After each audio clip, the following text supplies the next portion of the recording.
Assalamualaikum warahmatullahi wabarakatuh. Perkenalkan, saya Sumiati, CGP Angkatan 10 dari UPT SD Negeri 1 Banyumas, Pringsewu, Lampung. Saya akan memaparkan aksi nyata budaya positif. Dengan pengajar praktik Ibu Siti Khairiah MPD dan fasilitator Ibu Yuni Mayasari SPD. Dengan latar belakang satuan pendidikan seyogyanya memiliki budaya yang merupakan nilai-nilai keyakinan dan kesepakatan seluruh warga sekolah. Melalui rancangan ini, diharapkan program budaya positif tersebut secara berkelanjutan dapat terus diterapkan melalui kolaborasi dan komitmen bersama. Tujuan dengan fokus terhadap karakter, religius, keteraturan, kesopanan, dan kebersihan, diharapkan melalui budaya positif tersebut dapat mendorong tumbuh kembang murid secara holistik.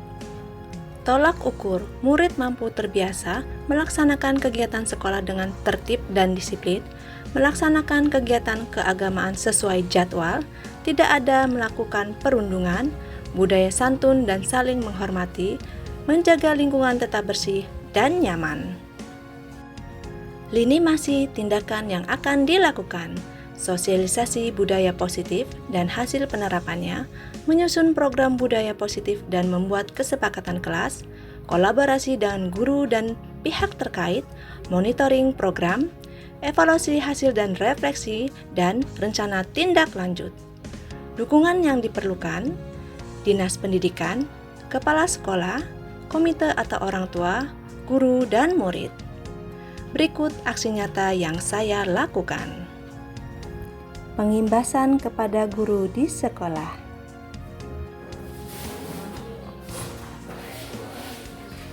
Assalamualaikum warahmatullahi wabarakatuh. Nabi Put. Bismillahirrahmanirrahim. Puji syukur kita panjatkan kehadirat Allah Subhanahu wa Ta'ala. Hari ini kita masih diberi nikmat sehat, nikmat iman, sehingga kita dapat berkumpul di UPT SD Negeri 1 Banyumas. Tak lupa sholawat serta salam selalu kita junjungkan kepada Nabi besar kita, Nabi Muhammad. Bapak Ibu, hari ini kita akan memaparkan budaya positif. Apa sih budaya positif itu? Apa Bapak Ibu budaya positif? Budaya positif itu apa? Kira-kira apa budaya positif itu? Budaya nih yang mengandung nilai-nilai. Ya, Pak Rido. Iya. Biar ada Nilai apa dong? Positif ya, berarti Nilai-nilai kita positif. tidak negatif. Budaya positif berarti bagaimana caranya kita berbuat baik. Ada lagi, Bu Resti, budaya positif apa kira-kira? Oh iya, kebiasaan yang baik. Bu Zuro? Iya, kebiasaan yang baik. Pak Dikun? Kebiasaan baik. Ya, kebiasaan yang baik yang selalu kita lakukan. Oke, next.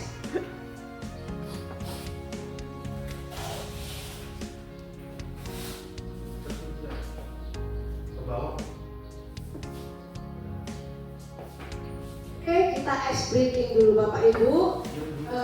Tatap-tatapan dengan temannya. Ya. Tadi waktu itu aku mati. Jangan ya Bu. Jangan Bu. Ya, karena kan karena tema kita budaya positif, berarti senyum dulu. Berarti Pak Dikun dengan Pak Nawan ada pada depan. Apa ini? Oh, Nanti kalau mau beres kan ada buat hipnotis. oh, Bu Resu dengan Bu Melda, Pak Peri dengan Pak Aji, Bu Dian dengan Bu Zuro. 30 detik ya. Saya hitung 30 detik. Saya amati ya. 30 detik ya. Pak Aji dengan Pak Peri. Oke, 30 detik ya.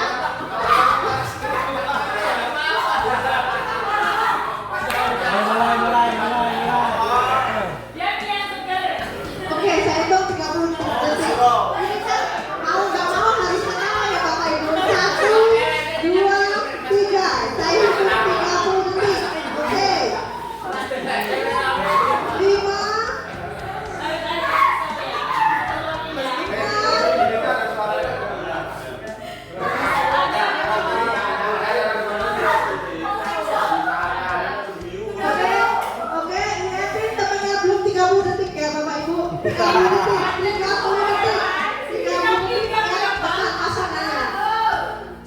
Oke, cukup, alhamdulillah. Berarti kan Bapak Ibu, berarti kalau budaya positif itu menular ya Bapak Ibu ya. Yang tadinya dia tidak mau jadi mau, dan berarti menular.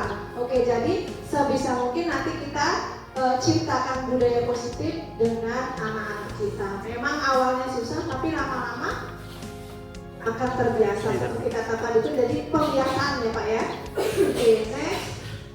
Nah, sebelum kita mulai, Bapak Ibu nanti setiap ini kan tahun pelajaran baru. Jadi kita buat kesepakatan, biasakan dulu buat kesepakatan kelas dengan siswa-siswi kita. Apa tujuannya? Biar mereka maksud. Oh, kesepakatan itu kita buat sama-sama. Jadi mereka paham kalau mereka melanggar itu apa. Ini kesepakatan kita ya Bapak Ibu. Yang pertama, menghargai siapapun yang berbicara. Kemudian peserta aktif dalam kegiatan, menghormati pembicara dan peserta lain. Kemudian etika berbicara dan tidak meninggalkan ruangan sebelum acara selesai. Setuju ya Bapak Ibu? Oke, next. Hari ini kita akan belajar yang pertama disiplin positif, kemudian yang kedua motivasi perilaku manusia, keyakinan kelas, kebutuhan dasar manusia, posisi kontrol manusia, dan segitiga restitusi. Nah, tadi disiplin positif itu seorang guru yang baik harus memiliki kemampuan dalam mewujudkan budaya positif tersebut, dapat dijalankan dengan menerapkan konsep-konsep dari 1 sampai 6 ini tadi Bapak Ibu ya. Next, ini disiplin positif.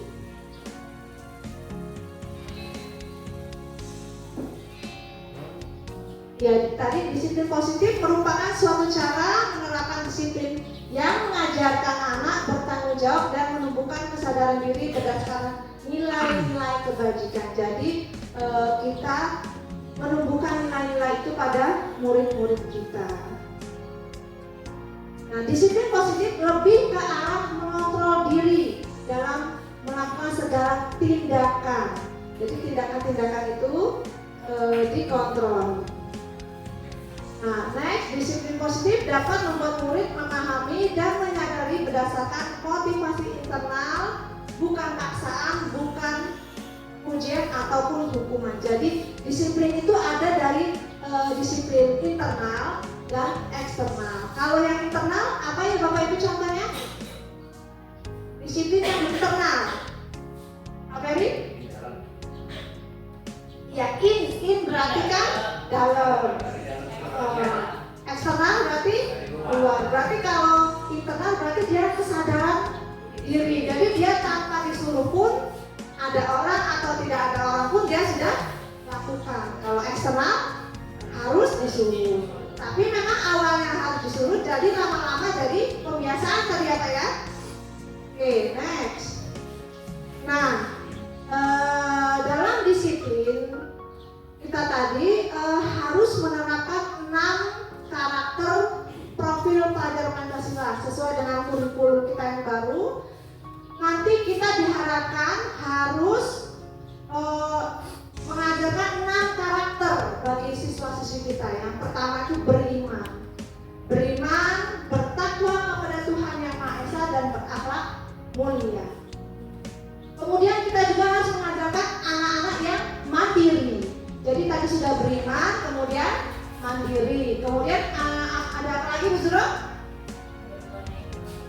Berkebinekaan global. Kemudian bergotong royong. Kemudian kreatif dan bernalar kritis. Memang agak berat sekarang ya Bapak Ibu. Kita harus mengajarkan ke-6 ini kepada siswa-siswi kita. Ya, pertama harus beriman. Sudah beriman mandiri. Kemudian berkebinekaan global. Kemudian mengajarkan bergotong royong, kreatif dan bernalar kritis. Yang masih susah anak-anak kita ini mungkin sekarang beriman dan bernalar kritis. Ya Bapak Ibu, imannya kurang dan bernalar kritisnya masih berkurang. Ini yang harus kita kembangkan nantinya. Next. Ini kemudian yang berikutnya motivasi perilaku manusia. Apa sih Bapak Ibu motivasi perilaku itu? Bu Melda, apa motivasi Bu Melda? Sama sama Ibu. Motivasi perilaku manusia.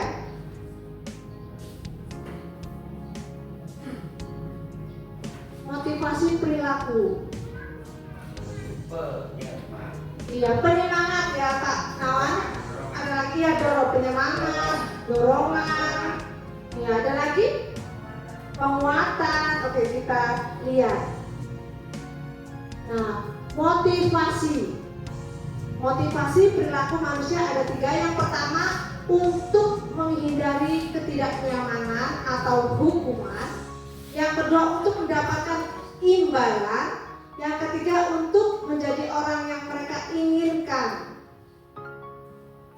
Next.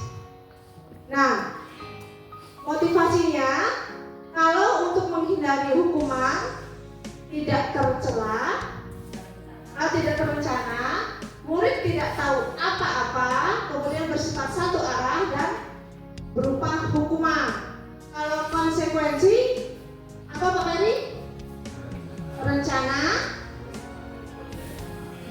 murid tetap dibuat tidak nyaman. Nah, yang bagus kita di restitusi. Jadi kalau murid membuat kesalahan, kita tanya dulu penyebabnya apa, masalahnya apa, dan konsekuensinya dia maunya apa. Kenapa tujuannya?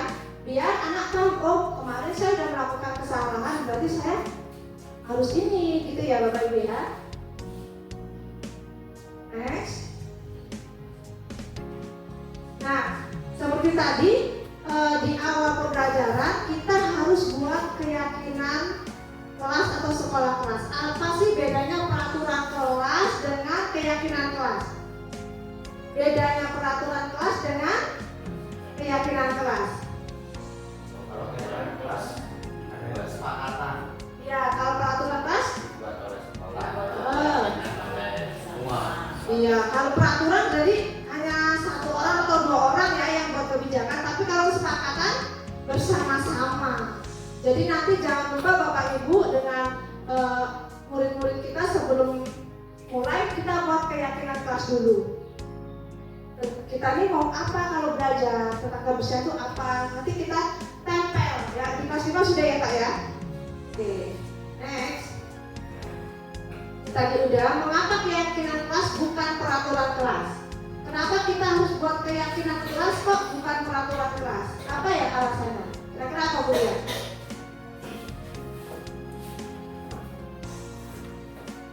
Kenapa kita harus buat keyakinan kelas bukan peraturan kelas? Tidak terpaksa. Ya biar tidak ada terpaksa Pak Ferry. Jadi dia kalau biasanya kita kalau dipaksa-paksa tuh nggak nyaman. Jadi kalau dengan kesadaran diri, jadi kita nyaman untuk melakukannya. Ini keyakinan kelas adalah sesuatu yang diyakini bersama, yang berasal dari penyatuan pikiran untuk menjadi nilai-nilai kebaikan untuk diturunkan di kelas. Jadi keyakinan kelas ini harus dipatuhi oleh semua kelas, semua warga kelas ya. Next, ini adalah contoh keyakinan sekolah kelas. Yang pertama tadi ada keyakinan kelas 1A. Nih, kami guru dan peserta didik kelas 1 meyakini untuk datang tepat waktu, hormati guru dan teman, angkat tangan jika ingin berbicara, dengarkan penjelasan guru, makan minum dilarang di kelas. Ini yang kelas 1 ya contohnya. Contoh yang kedua ini ketuk pintu dan beri salam sebelum masuk. Nah ini kedua keyakinan kelas ini adalah contoh Bapak Ibu. Nanti Bapak Ibu bisa buat posternya seperti kayak di belakang, ditempel di kelasnya. Jadi mereka paham. Ini Bapak Ibu buatnya bersama-sama dengan murid-murid biar paham. Nah kalau misalnya buang sampah sembarangan itu nanti konsekuensinya apa? Karena mereka sendiri yang menetapkannya. Ya Bapak Ibu ya. Next. Oke, ada ice breaking lagi biar kita tidak ngantuk. Oke, coba berdiri Bapak Ibu. Bapak, tadi nggak ada teman ya, Bapak ya? Pas sama lawan. Oke.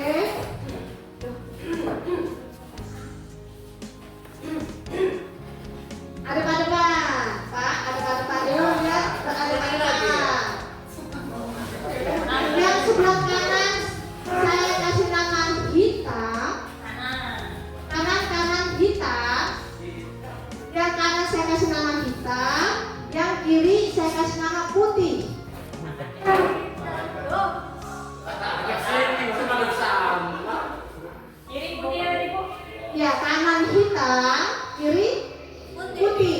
Jadi kalau misalnya saya sebut hitam, tangannya gini. Tangkap ya. Yang saya sebut tangkap, tapi yang saya disebut menghindar. Oke? Pelan-pelan ya. Dua tangannya gini semua kayak kita humpimah. Oke? Tadi siap. Yang kanan hitam, yang kiri putih. Yang saya sebut ditangkap. Nangkep. Yang nggak disebut menghindar. Oke? Aji ikut sama Pak. Ada Pak? Oke. Kalau hitam nangkep. Iya.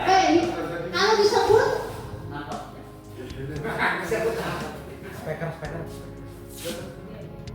Ini mulai. oke. Yang disebut nangkep ya. Putih. Putih. Oh itu gini ya. Ulangi. Ya apa? Waduh gitu. Dekat.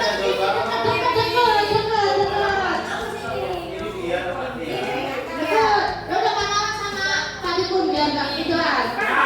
Bukan nggak kayaknya kan ini kayaknya mau begini bukan mau begini. Oke. Yang kanan hitam, yang kiri putih.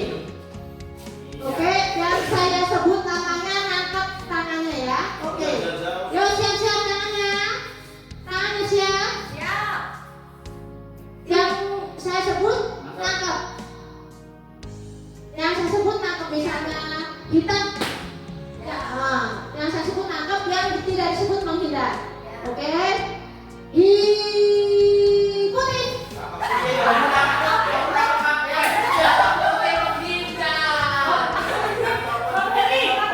Yang hitam kanan, yang kiri. Ya, ulang yuk. Putihnya itu orangnya. Bukan. Kalau hitam begini, kalau putih begini. Enggak nih. Kan misalkan ini hitam putih, kalau Sumi bilang putih berarti putih mana? Kalau hitam yang mana? Nih. Contoh ya. Contoh ya Bapak Ibu. Kemudian kita saya putih. Bukan orangnya. Namanya loh. Nama. Jadi kan misalnya ini hitam, ini putih. Kalau hitam. Kalau nanti dia yang Aku putih. Aku hitam. Putih. Tuh. Berarti aku nangkep. Oke? Oke, siap tangannya. Siap tangan.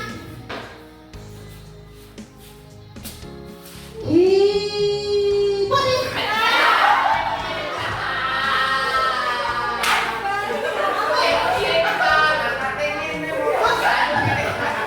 Dua-duanya gini.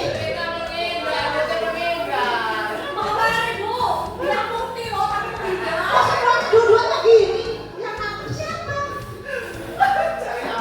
Oke, sekali lagi.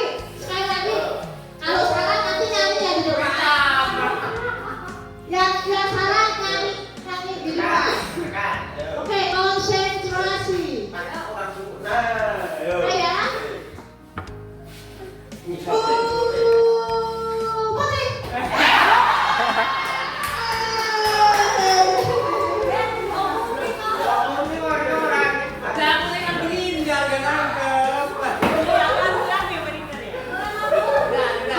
udah. Ya Bapak Ibu biar nggak ngantuk.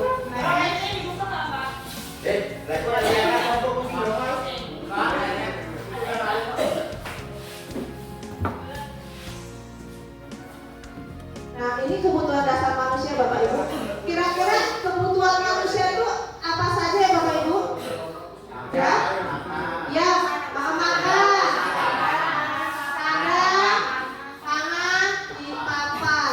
Jadi kita tuh butuh ada sandang, pangan, papan, apalagi tuh? Uang, apalagi? Pendidikan. Terus apa yang terjadi ya Bapak Ibu kalau dari semua itu kita tidak terpenuhi? Apa kira-kira yang akan terjadi kalau kebutuhan kita tuh satu saja tidak terpenuhi? Apa Bu Resti? Apa Pak Diko? Tidak seimbang. Bu Resti? Tidak seimbang. Ada lagi? Kalau iya muncul masalah. Bu Meda?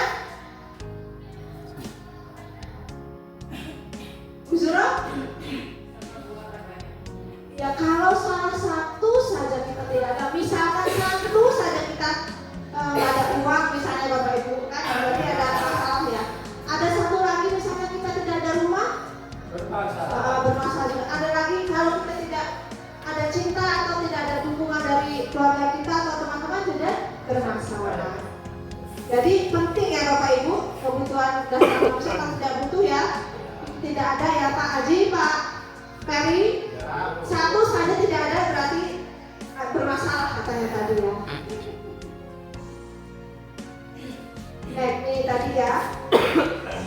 Nah itu sama dengan murid kita Bapak Ibu. Kita saja jika satu kebutuhannya tidak ada bermasalah. Begitu juga dengan murid kita. Ketika seseorang murid melakukan suatu perbuatan yang bertentangan dengan nilai-nilai kebajikan atau melanggar peraturan, hal itu sebenarnya dikarenakan mereka gagal memenuhi kebutuhan dasar mereka.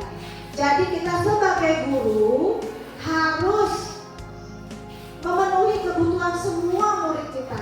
Karena satu saja yang tidak terpenuhi akan bermasalah. Ya Bapak Ibu, kurang lebih seperti itu tadi ya.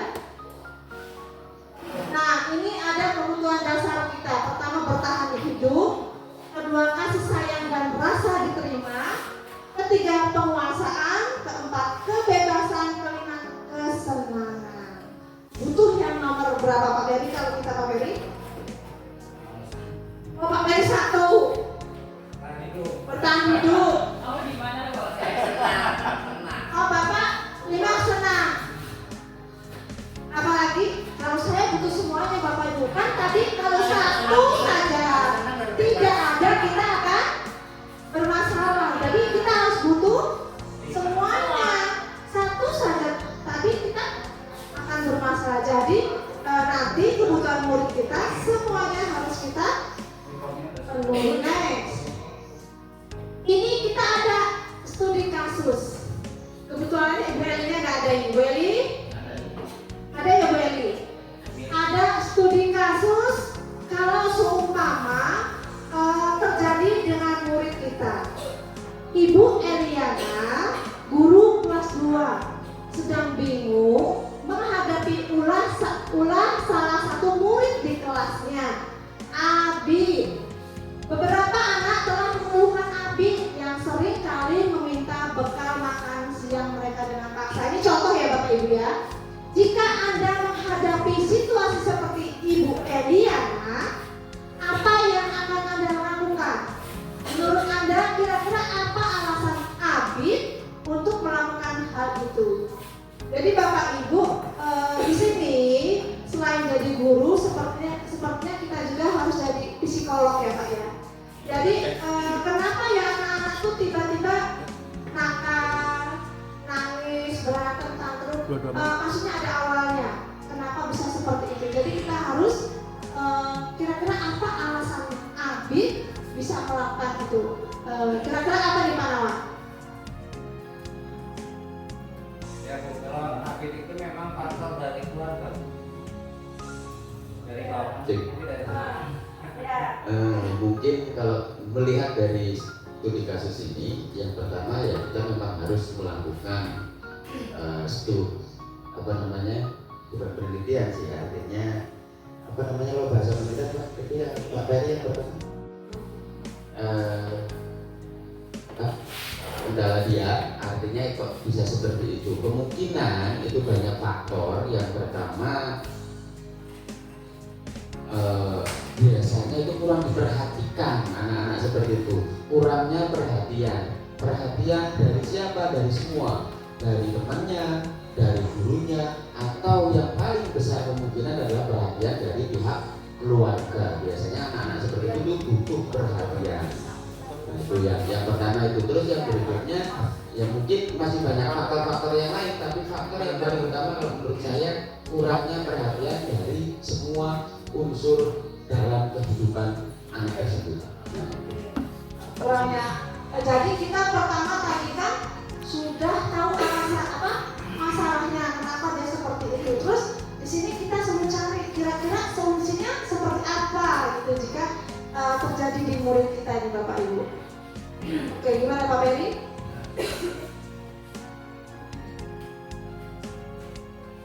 Gimana tadi kan Pak Nawat sudah tahu nih penyebabnya.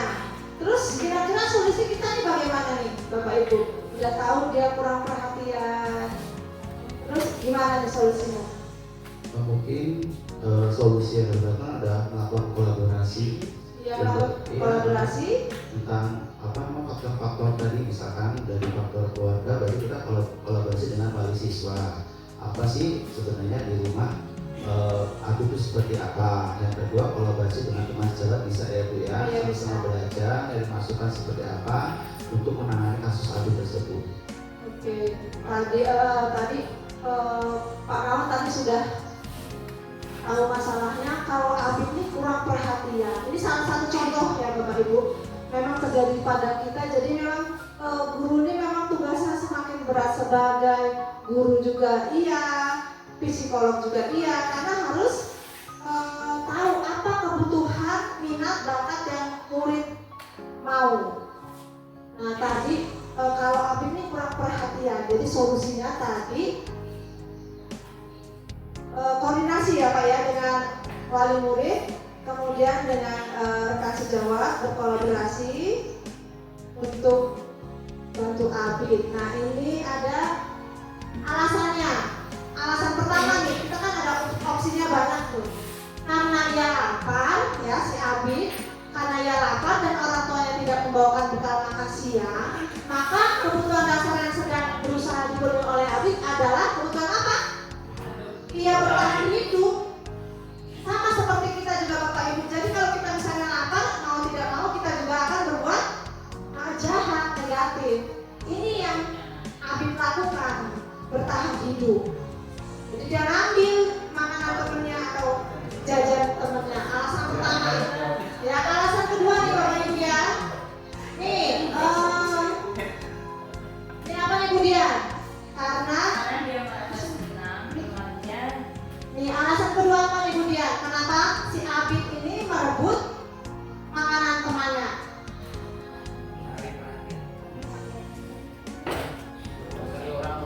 Ya, karena dia merasa senang temannya jadi memperhatikan dia. Ketika teman yang melaporkan tindakannya itu pada gurunya dan gurunya memberitahu orang tuanya sehingga orang tuanya jadi memperhatikan dia, maka kebutuhan dasar yang sedang dipenuhi Abid adalah kebutuhan kasih sayang dan rasa terima kasih. Ya, jadi dia sengaja bikin ulah Iya, loh. biar perhatian gitu ya. Iya, biar Bu Guru, saya ini ada loh di sini udah di rumah nggak dikasih. Emang sengaja dia, sengaja nggak ambil temannya biar iya bikin ngapain. Jadi bagi dia udah senang, oh digituin aja dimarahin gurunya, bagi dia tuh udah senang karena di rumah nggak kasih perhatian. Jadi dia pengen cari perhatian. Mungkin salah satunya itu juga ya Bapak Ibu ya. Mungkin sama, mungkin kita juga kalau misalnya nggak dikasih perhatian dengan orang tua kita nggak buat masalah. Misalnya di sekolahnya nakal, biar orang tuanya panggil apa, misalnya mencuri, kan biar orang tua kita memperhatikan kita. Ini mungkin alasan Abid. Oke, yang ketiga alasan Abid. Oke Bu Zuro, coba. Kenapa Abid melakukan itu? Kenapa? Karena temannya jadi takut dengan dia dan menuruti keinginannya. Maka sebetulnya Abid sedang berusaha memenuhi kebutuhan dasarnya akan kekuasaan. Iya, jadi pada dasarnya orang tuh senang berkuasa. Oh, aku nih hebat. Jadi teman-temannya merasa takut. Oh, aku nih hebat. Jadi apa-apa aku gitu ya. Next ya, selanjutnya. Oke, Pak Haji. Alasan keempat Abid ya. Alasan keempat Abid yaitu karena dia merasa bosan dengan bekal makanan yang dibawakan ibunya dari rumah. Karena ibunya selalu membawakan bekal yang sama, oleh karena itu dia ingin mencoba makanan teman-temannya yang beraneka ragam. Maka Abid Abid sedang berusaha memenuhi kebutuhannya akan kebebasan. Iya, misalnya si Abi tadi sama ibunya dikasih mie terus. Kita juga kalau misalnya dikasih mie terus bosan ya. Mie terus. Temennya ada ayam, ada ikan, oh mau, jadinya nggak ambil. Jadi dia butuh bebas. Mie jadi bosan. Jadi sama kita juga kalau misalnya melakukan itu aja kan bosan ya Bapak Ibu ya. Jadi pertama tadi Abi tadi yang pertama tadi apa tadi Bapak Ibu Abi kemungkinannya Survival. iya bertahan hidup. Kemudian yang kedua tadi butuh kasih sayang, pengen perhatian. Kemudian tadi yang ketiga tadi kepuasan, rasa menikmati yang keempat, kemudian bebas. Bukan Abid saja, kita juga pengen itu ya Bapak Ibu ya. Next, kemudian ada di sini selanjutnya ada posisi kontrol restitusi. Apa sih restitusi itu? Kayaknya masih asing ya Bapak Ibu ya. Apa saya juga bingung awalnya setelah masuk ke guru penggerak. Oh, restitusi itu seperti ini. Awalnya apa ya restitusi itu ya? Ini iya perkumpulan ya Pak ya, hal baru. Oke, next. Nih Bapak Ibu, ini ada kita nih posisi kontrol kita sebagai guru. Kira-kira Bu Dian di posisi mana nih Bu Dian? Penghukum, pembuat rasa bersalah, teman, pemantau atau manajer nih? Nih Bu Dian di mana nih posisinya? Kita sekarang ada di mana nih Bapak Ibu? Nah, kemudian menghukum sih. Menghukum. Ada penghukum, ini ada penghukum ya. Penghukum tapi kalau dulu efektif ya Bapak Ibu ya. Anaknya nurun nih. Membuat rasa bersalah. Nah itu kemudian. Sebagai teman, ada sebagai teman. Ada pemantau, cuma ngeliatin aja. Atau sebagai manajer. Ya, oke. Ada 5 posisi kontrol, kita di penghukum, membuat rasa bersalah, teman atau pemantau atau manajer. Yang bagus yang mana nih Bapak Ibu? Ya manajer. Manajer itu apa sih ya manajer ya? Jadi ada 5 posisi kontrol. Yang ini kan? Ini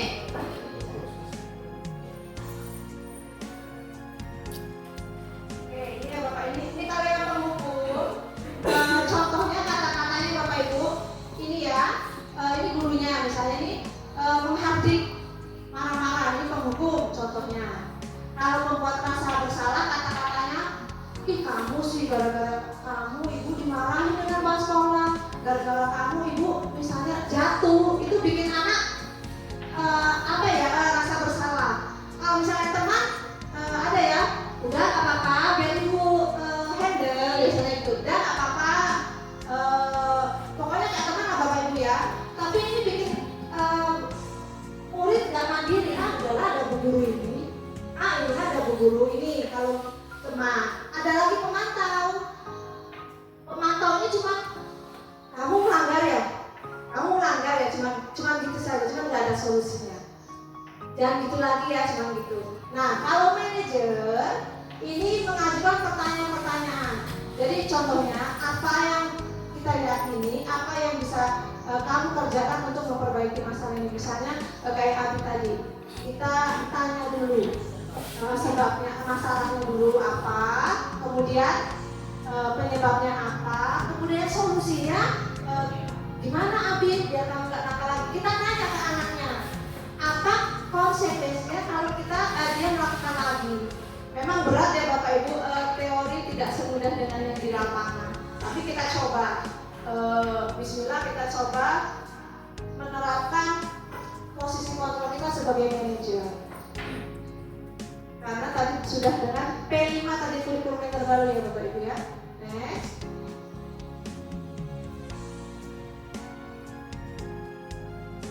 Nah, posisi kontrol restitusi di antara kelima posisi kontrol tersebut, sebaiknya seorang guru menjadi seorang manajer. Ini segitiga restitusi ini ada tahapannya Bapak Ibu. Yang pertama, menstabilkan identitas. Kedua, validasi tindakan yang salah. Yang ketiga, menanyakan keyakinan. Nah, kalau menstabilkan identitas itu apa sih? dilakukan berdasarkan prinsip bahwa membuat kesalahan adalah bagian dari proses pembelajaran yang nantinya akan menggeser identitas ke arah identitas sukses. Kita tanya dulu ya, kenapa dia bikin masalah? Maksudnya nggak ujuk-ujuk kasih hukuman ya Bapak Ibu ya. Nah, kata-katanya ini Bapak Ibu,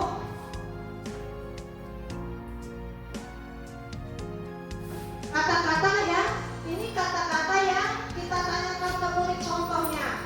Pertama ya, nah berbuat salah itu hal yang manusiawi. Sebenarnya kan nggak cocok ya. Cuma kita buat apa tujuannya kita tanya itu biar anak terbuka loh. Oh kayaknya guru nggak marah nih gitu. Berbuat salah itu manusiawi nak. Tidak ada manusia yang sempurna. Kita pasti bisa menyelesaikan masalah ini. Bapak Ibu tidak tertarik untuk mencari tahu siapa yang benar atau siapa yang salah. Lebih tertarik untuk menyelesaikan masalah. Misalnya kalau misalnya ada anak berantem ya Bapak Ibu, kita nggak nyalahin A atau B, tapi kita cari penyelesaian masalahnya. Nah kalau kamu menyalahkan diri sendiri, kalau kamu menyalahkan dirimu sendiri terus-menerus, apakah kamu bersikap baik pada dirimu sendiri? Ini contohnya Bapak Ibu ya. Next. Oke, Pak Ferry, coba Pak Ferry, validasi tindakan yang salah itu seperti apa Pak Ferry?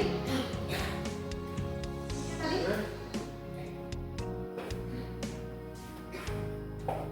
Validasi tindakan itu berarti kan validasi kan mencari kebenaran gitu ya. Ya, valid, namanya valid ya.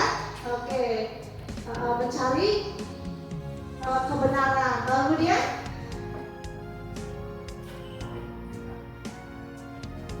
Iya.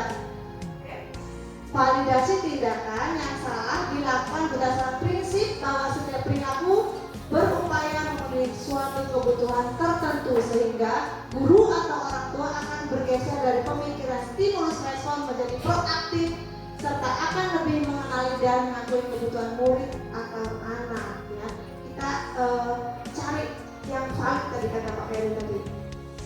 Ini kata-kata yang kita ngomongin ke anak ya Bapak Ibu.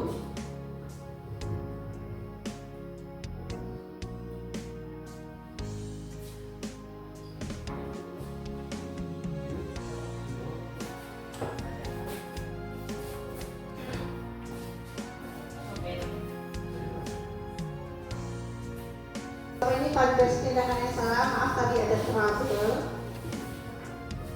Untuk menanyakan keyakinan kelas yang terakhir, menanyakan keyakinan dilakukan dengan memberi pertanyaan-pertanyaan bermakna kepada murid atau anak untuk memunculkan motivasi secara intrinsik sehingga mampu mengaitkan keyakinannya dengan tindakan yang salah. Iya, ini yang kita tanyakan Bapak Ibu, pertanyaan apa nilai yang kita percaya di sekolah? Ini contoh saja ini. Nilai-nilai apa yang telah kita sepakati, kelas yang diambil seperti apa, ini yang kita tanyakan ke murid kita ini Bapak Ibu, contoh saja, bisa menggunakan kata-kata yang lain.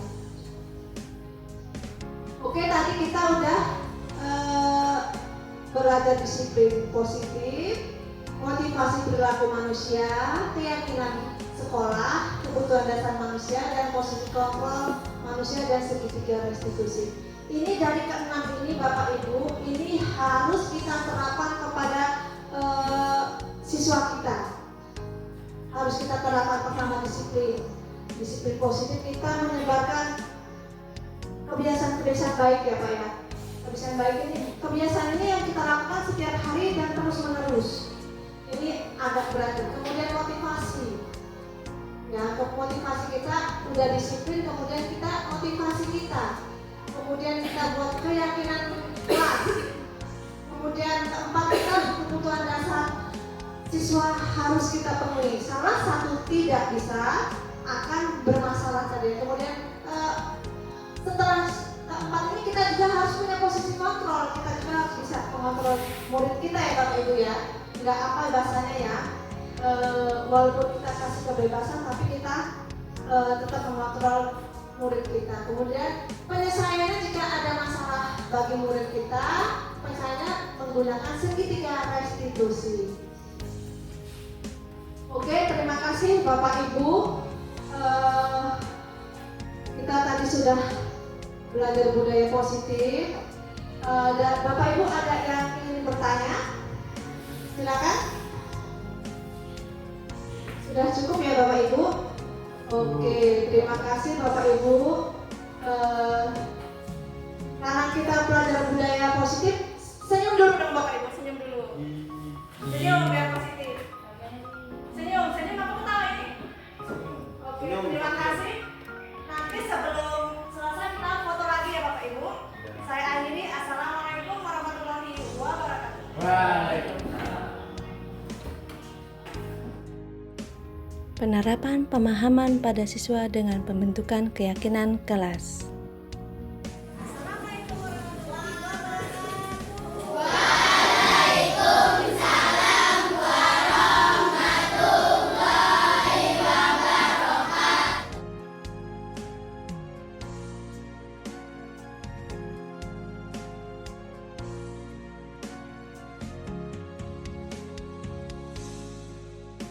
Contoh penerapan segitiga restitusi yang saya lakukan.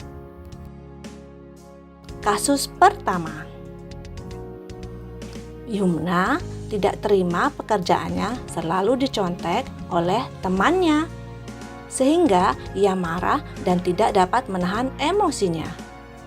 Tadi Ibu dengar laporan dari kepala kelas, kamu harus bertengkar ya dengan Vira ya? Iya Bu, habis jengkel sih. Kenapa? Terus-menerus mengetek hasil pekerjaan saya. Bukan hanya PR, tugas juga dicontek. Oh, begitu wajarlah kamu marah dan jengkel. Kalau Ibu jadi kamu, pasti Ibu juga berbuat yang sama. Lalu, apa yang kamu lakukan pada Vira, Nak? Saya marah-marah Bu, dan maki-maki Vira.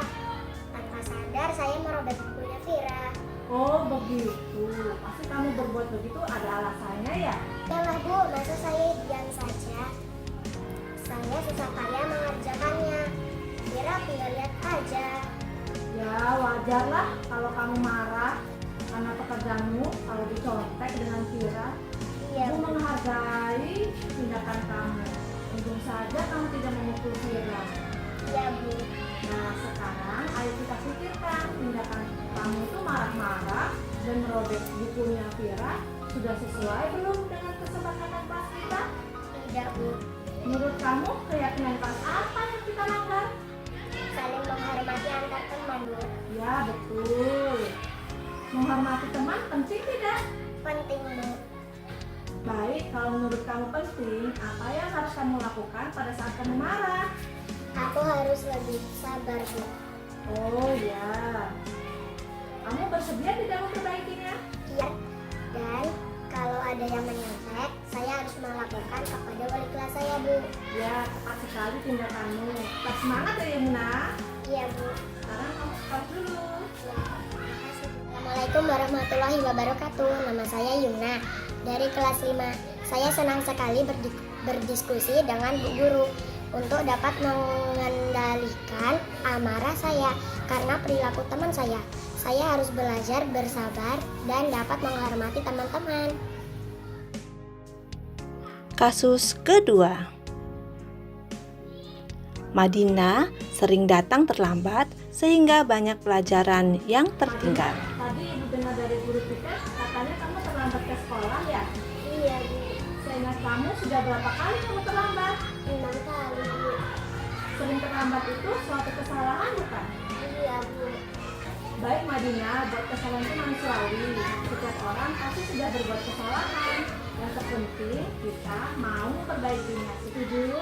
Setuju. Yuk Madina, kita cari solusinya ya bersama. Iya Bu. Kamu sering terlambat karena ada alasannya. Kenapa sih Madina sering terlambat? Jadi kamu kurang tidur ya? Iya Bu. Kamu tahu kesepakatan kelas yang kita sepakati? Iya Bu. Sering terlambat ke sekolah sudah sesuai belum dengan keyakinan kelas kita? Tidak Bu. Menurut kamu keyakinan kelas apa yang kamu langgar? Kamu disiplin itu penting tidak? Benar, disiplin itu penting, banyak manfaatnya untuk kita. Ya Bu, yang penting saya sudah sering terlambat. Ya Madina, sikap yang baik dengan cara meminta maaf. Menurut kamu, apa yang harus kamu lakukan Madina supaya kamu tidak terlambat ke sekolah?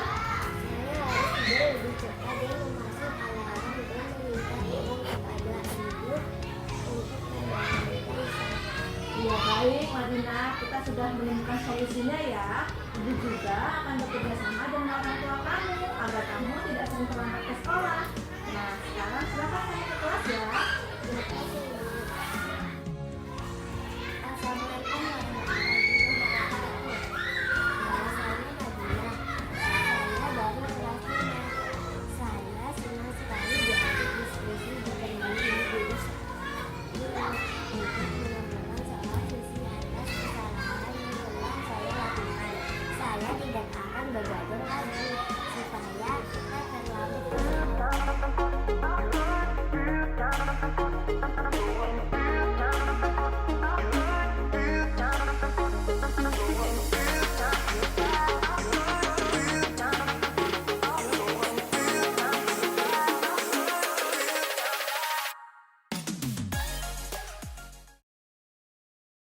Semoga menginspirasi Bapak Ibu Guru. Salam guru penggerak. Wassalamualaikum warahmatullahi wabarakatuh.